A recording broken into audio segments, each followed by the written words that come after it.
Yo tenía preparado un texto que no voy a leer porque sería repetir muchas de las cosas que dijeron Alejandra y Gustavo, y me parece que tal vez voy a tratar de ir marcando algunas, en el caso que exista alguna diferencia. Lo primero que me interesaba señalar es que efectivamente con hegemonía y estrategia socialista se inicia una nueva etapa en el pensamiento y en la política también de Laclau, que es la que se ha calificado de posmarxista. Y en realidad hay muchos autores más heterodoxos que Laclau en relación con el marxismo, que siguieron considerándose socialistas y nunca dijeron claramente cuáles eran sus diferencias o sus puntos de ruptura con el marxismo. Entonces, seguramente a Laclau no se le escapó la repercusión política que tenía esa definición, ¿no? Y entonces eso nos obliga a ver en qué momento se está escribiendo hegemonía y estrategia socialista,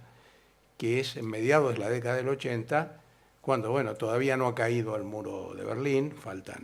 un lustro, todavía no había muchos que pensaran que los socialismos reales iban a sufrir rápidamente el proceso que sufrieron,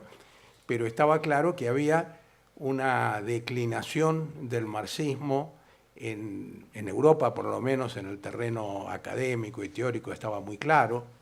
Y yo siempre cito que a principios de los años 60 Sartre dijo que el marxismo era la filosofía de nuestra época insuperable porque mientras no cambiaran las circunstancias que le habían dado origen, es decir, la explotación del proletariado, y parece que eso hubiera sido una señal para que aparecieran más rápidamente todavía otras propuestas y otras elaboraciones que tendían a distanciarse, bueno, por un lado de Sartre, pero por otro lado me parece que fueron Foucault, el estructuralismo y el postestructuralismo en general, fueron haciendo que esto que en los años 50 parecía una hegemonía de la izquierda en la cultura europea indiscutida, rápidamente fuera modificándose. Pero además en el plano político,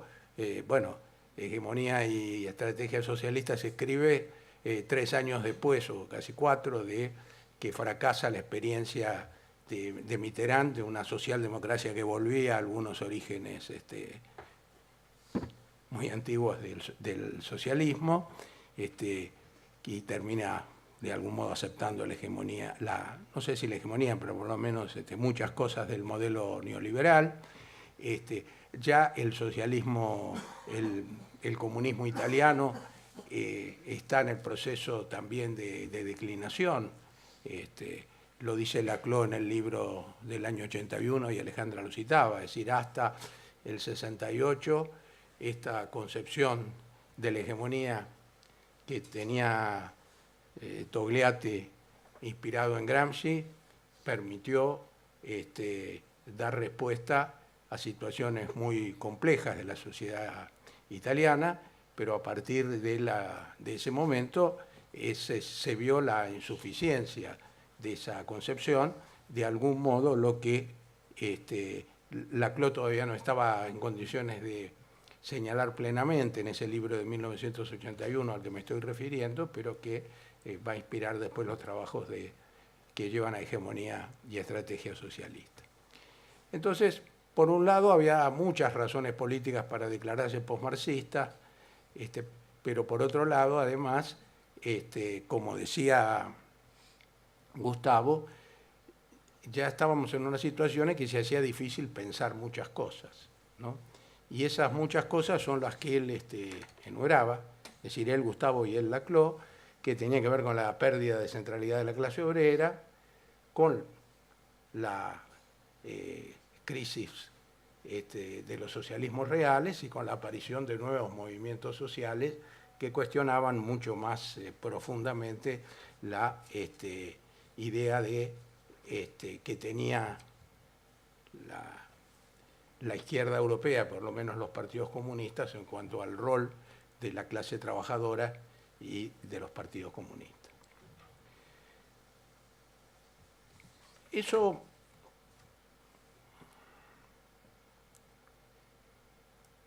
de alguna manera es también curioso esto que decíamos de que Laclau se defina tan claramente como postmarxista, porque Hegemonía y Estrategia Socialista es un libro que,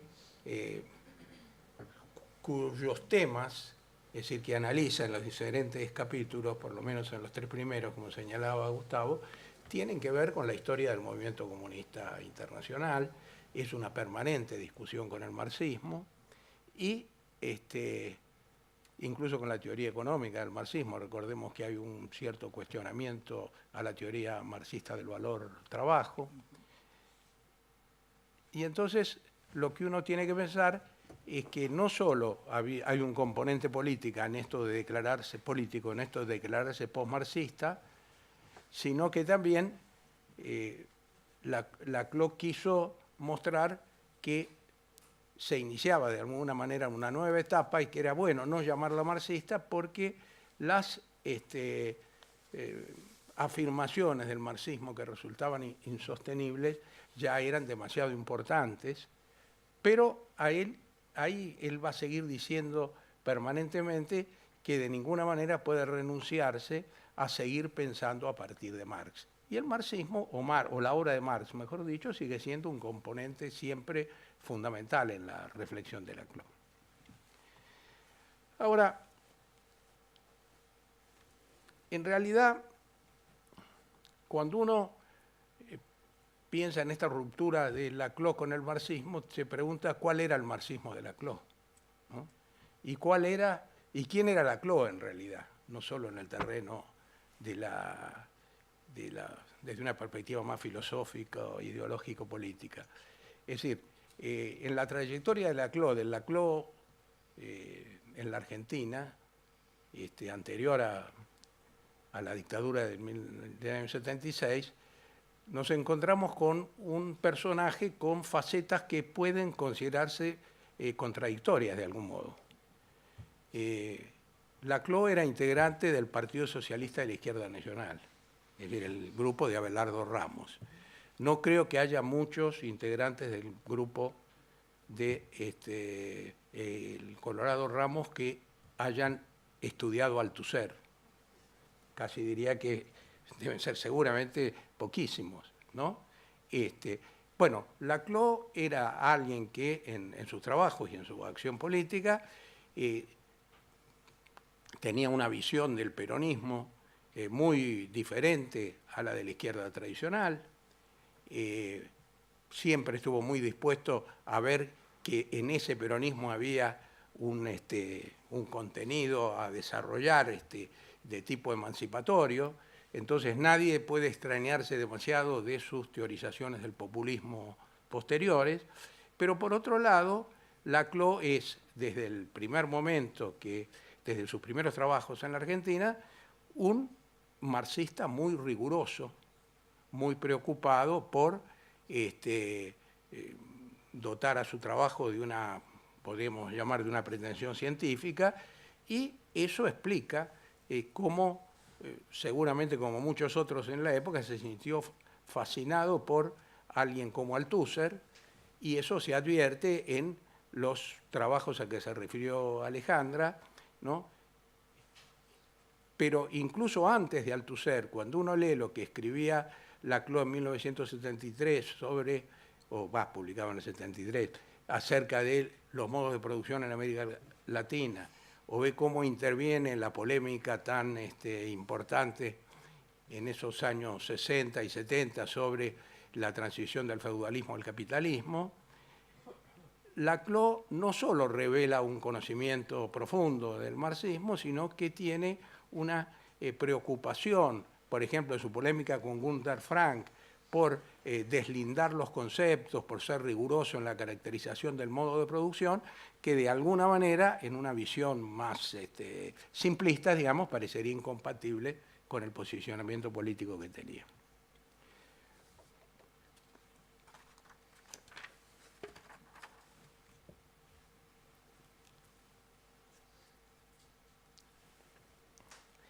Eso, de alguna manera, hace que Gramsci, es decir, esa actitud política y ese populismo todavía no formulado teóricamente, de algún modo tendría que haberlo llevado a interesarse por la obra de Gramsci.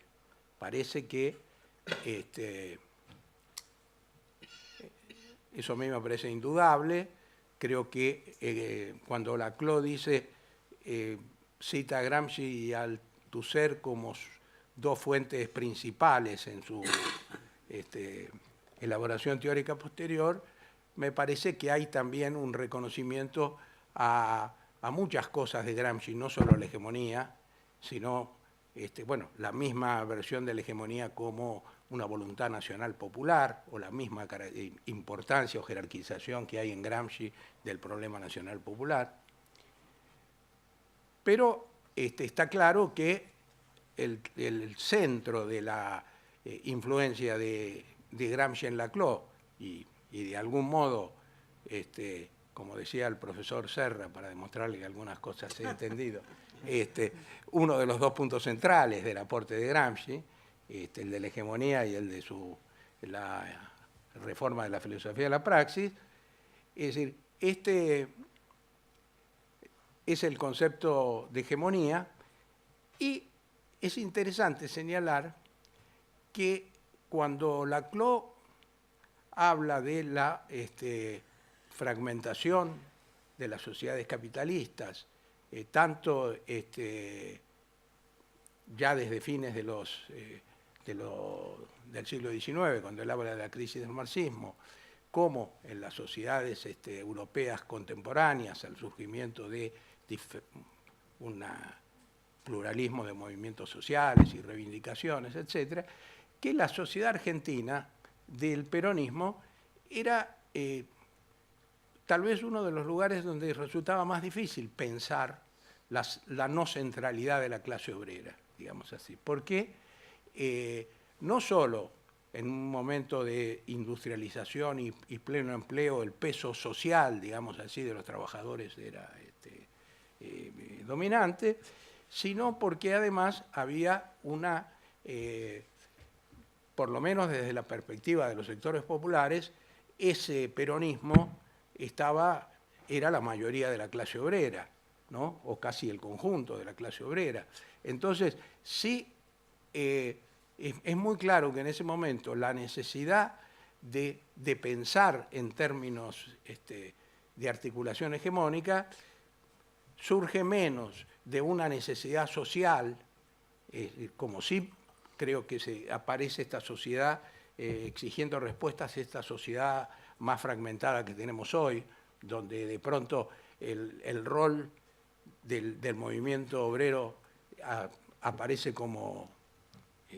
relativizado social y políticamente, sino que tiene que ver con el hecho de que ese gran movimiento político de los trabajadores, que fue el peronismo, obviamente no se constituye en términos de identidad de clase, sino en torno a otra identidad, que es la del peronismo, que convoca a un espectro social mucho más amplio que el de la clase trabajadora. Me parece que a partir de esa constatación quedaban solamente dos caminos, ¿no? O el que siguió la mayoría de la izquierda argentina, que fue considerar que ese movimiento popular era un movimiento reaccionario, en la medida que no encajaba en las previsiones de la teoría, o buscar otros caminos teóricos para plantearse el problema de la constitución del sujeto revolucionario en un país como la Argentina. Pero de cualquier manera, a pesar de estas razones, digamos así, de acercamiento de Gramsci, de Laclau hacia Gramsci, estaba tratando de acordarme, mientras escuchaba algunas cosas que me parecieron que minimizaban un poco la atracción de Laclau por Gramsci y la influencia de su pensamiento, en una referencia que hace Aricó a un texto de la revista Lucha Obrera, la revista del Partido socialista de la Izquierda Nacional que dirigía la CLO, pero que no está firmado por la CLO, así que tampoco se puede citar demasiado. Y en esa, sí, trataba de recordar si en esa cita, a lo mejor Gustavo se acuerda, hay alguna referencia que abone el gramscianismo de la CLO. Yo siempre lo entendí así, pero la verdad que no estoy seguro, porque en última instancia también era una intuición de la CLO de que quien había escrito esa carta de saludo era, mejor dicho, de Pancho Aricó, de que quien había escrito esa carta de saludo era Ernesto Laclau, ¿no? Era. Sí, sí, sí. Pero Aricó se pregunta si ese párrafo... Aricó se pregunta si ese párrafo que él transcribe de Lucha Obrera habrá sido escrito por mi amigo Ernesto Laclau. Se lo pregunta. Sí. En La cola del diablo creo que es el texto. Sí, exactamente. Y yo le pregunté a Ernesto. Y había sido de él. Sí.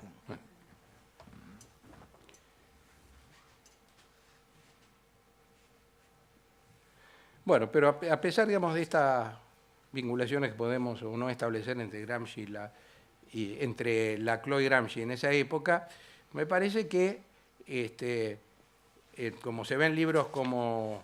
Ideología y Política en la Teoría Marxista, la influencia de Althusser en un primer momento fue dominante. Creo que Althusser tenía más que ver con el Laclau de los trabajos previos, como decíamos, de los modos de producción en América Latina, o del paso del feudalismo al capitalismo, en última instancia con cierto rigor científico introducido en la polémica marxista, que de alguna manera puede ser una de las... Althusser dijo en algún momento que eso era lo que él se proponía, ¿no? Sintetizó de alguna manera su aporte en esas palabras. Pero en ese... Y como decía Gustavo, el tema que atrae en buena medida a Althusser de Laclau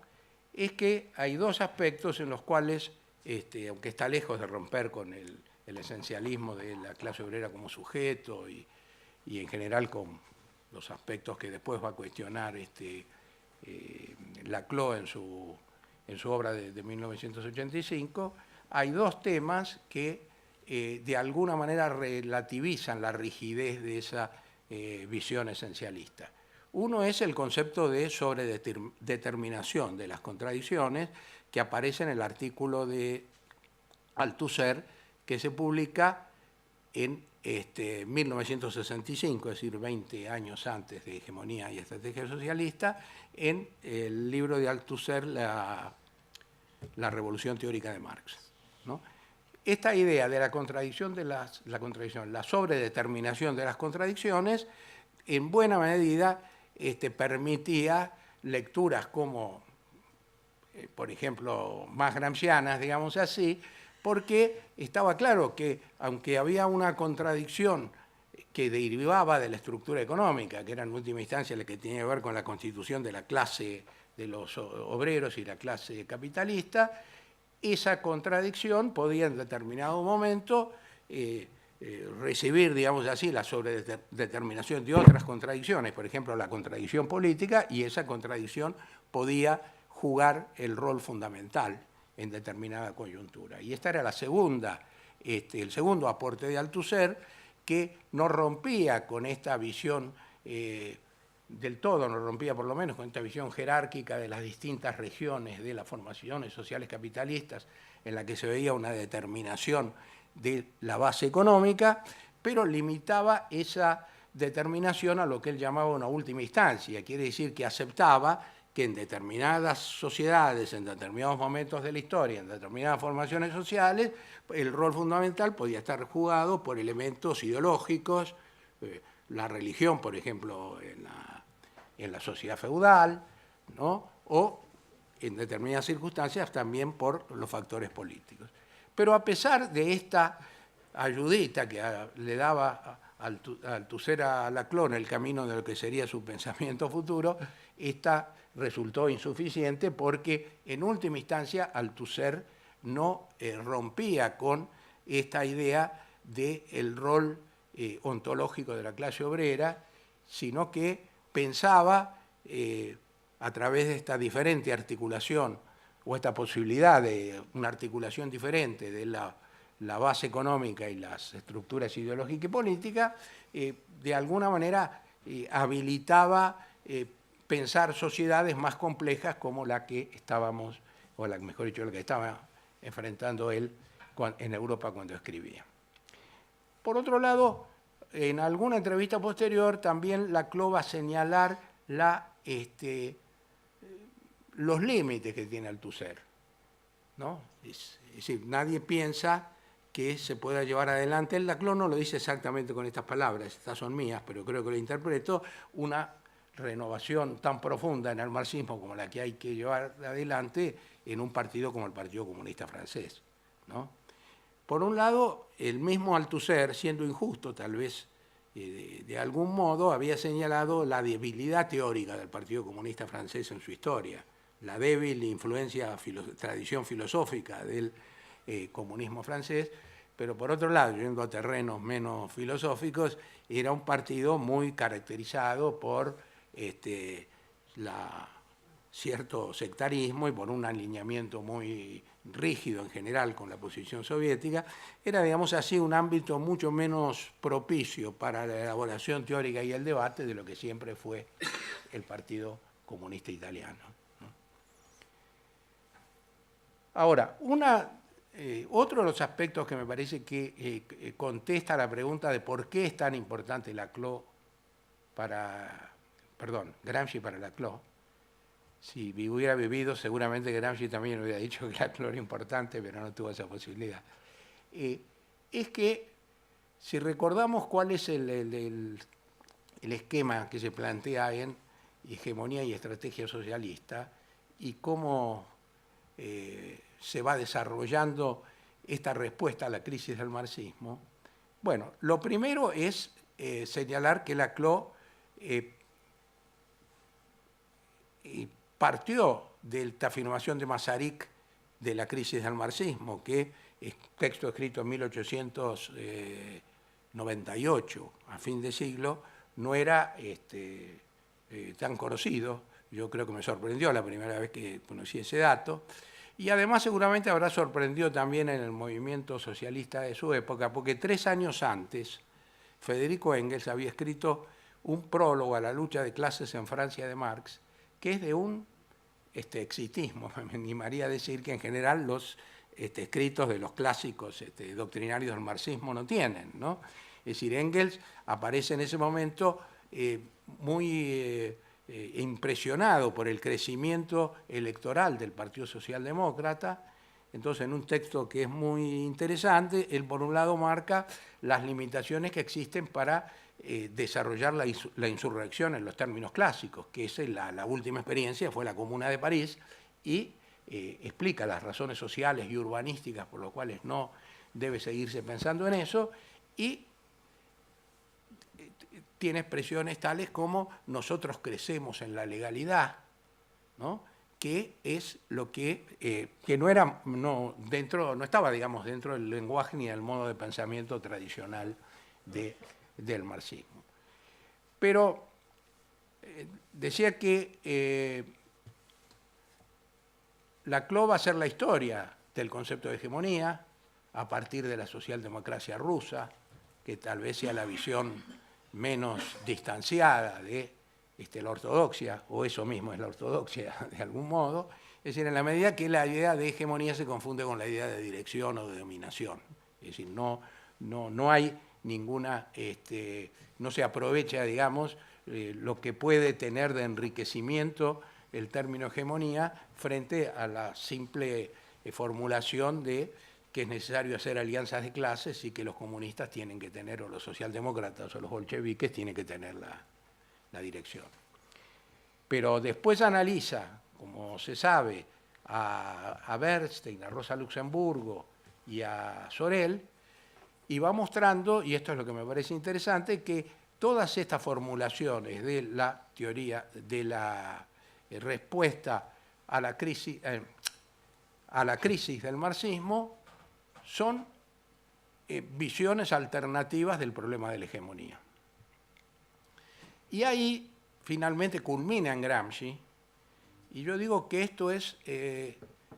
muy importante para mostrar la influencia de Gramsci sobre Laclau, porque no solo la teoría de la hegemonía va a ser muy importante para Laclau y él va a pensar a partir de la teoría gramsciana de la hegemonía, sino que lo pone a Gramsci nada más ni nada menos que en el lugar de quien de alguna manera empezó a resolver esta disputa, es decir, empezó a dar respuestas a la crisis que impedía lo que los socialdemócratas europeos o alemanes por lo menos habían imaginado como un camino de acercamiento al poder sin problemas, y que lo siguieron pensando así hasta, como lo denunció Walter Benjamin, hasta que llegó la Segunda Guerra Mundial y el nazismo antes, para que salieran de esa ilusión, sino que Gramsci es el que resuelve este problema central. Entonces, Gramsci es para Laclau una figura importantísima en el campo del marxismo, pero es también el que inicia el camino hacia el postmarxismo. Esto no quiere decir que Gramsci haya sido siempre tan importante en las elaboraciones de Laclau, en los trabajos de Laclau. Es cierto que en el libro de 1977 no aparece una inspiración gramsciana dominante ni muchas citas sobre Gramsci. Pero en el otro libro de 1900, que no es un libro, el otro artículo de 1981 sobre las teorías marxistas del Estado, que está en un libro que coordinó Norberto Lechner sobre teorías del Estado, me parece que allí, recordemos que Gramsci y el comunismo italiano son la conclusión del artículo, después de haber señalado distintas versiones marxistas sobre las teorías del Estado y no marxistas, y es cierto que Gramsci cita que Laclau cita más a Togliatti que a Gramsci, pero de alguna manera, porque también está hablando de cómo el legado gramsciano se manifiesta 30 años después de que Gramsci murió. Entonces era obvio que no podía haber formulaciones de Gramsci para eso. También puede discutirse, como ya he discutido, digamos así, el acierto o el rigor con el que Togliatti interpretó los textos de Gramsci, y si no hay, en muchos casos, lecturas posibles, lecturas alternativas. Pero de cualquier manera, yo creo que no solo es importante este reconocimiento que hace Laclau del comunismo italiano, que ha podido avanzar en una mirada y en una política que otros partidos europeos no han podido desarrollar, sino que también está claro que de alguna manera es a partir de digamos, de este texto que se formula un programa que es el programa que Laclau sigue hasta Hegemonía y Estrategia Socialista. Entonces, yo creo que, o yo diría que hasta el libro de 1985, la influencia de Gramsci es determinante, es fundamental. En ese libro ya se advierte, además de este desarrollo de la idea de la democracia radicalizada, que es absolutamente compatible con esta visión antiesencialista de las contradicciones y del sujeto político que plantea Laclau en su libro, a partir de ese momento me parece que se inicia una segunda etapa que no solo es posmarxista, sino que va a llegar sin una solución de continuidad clara, sin un punto de ruptura muy clara, me parece, a transformarse en populista, como decía Alejandra, sino que creo que Gramsci va perdiendo presencia en las elaboraciones posteriores. Pensemos, por ejemplo, en un libro como La razón populista, y en ese proceso de constitución del sujeto político, que de alguna manera ya aparece en libros anteriores, como Emancipación y Diferencia del año 86,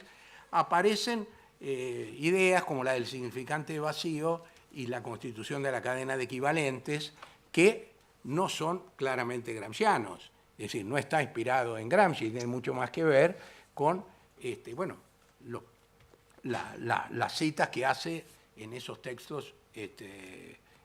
Laclau, que tienen mucho que ver con el postestructuralismo, con el de constructivismo derridiano, y donde se va a hacer, además, ya termino, más fuerte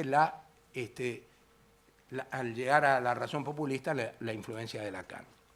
Pero de cualquier manera, a pesar de esto, yo creo que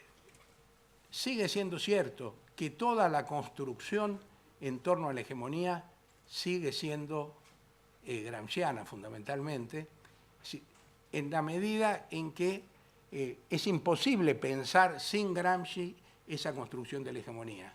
Es cierto que los desarrollos posteriores de Laclau tienen menos que ver con Gramsci, pero si uno piensa en las polémicas que se están desarrollando en torno a la teoría del populismo de Laclau, me parece que habría que pensar que tal vez volver a leer a Gramsci pudiera darnos elementos para participar en estas discusiones. Y con esto, y para ir terminando, quiero decir que la dificultad de la relación entre Laclau, de cómo entender la relación entre Laclau y Marx, es que en el marxismo muchas veces se entendió que, por ejemplo, Marx había superado a Hegel, entonces ¿para qué él era Hegel?, ¿no? Lo cual era muy ventajoso porque Hegel era mucho más complicado que Marx todavía. Entonces uno tenía una justificación para una tarea más aliviada, pero es obvio que no necesito, sería una falta de respeto para el público explicarles por qué también es necesario leer a Hegel, ¿no? Y otro caso que tal vez apareció más tardíamente, es decir, cuando Marx desarrolla la teoría del valor de Ricardo, en la medida que es la teoría de Ricardo modificada por Marx, entonces, obviamente, leyendo a Marx, uno mataba a dos pájaros de un tiro, porque en Marx estaba contenido Ricardo, y todo lo valioso de Ricardo se suponía que estaba dicho y mejorado por Marx. Y después apareció Pietro Sraffa, que curiosamente era amigo de Gramsci, y demostró que valía la pena volver a Ricardo, y por eso hay una teoría económica neorricardiana. Entonces creo que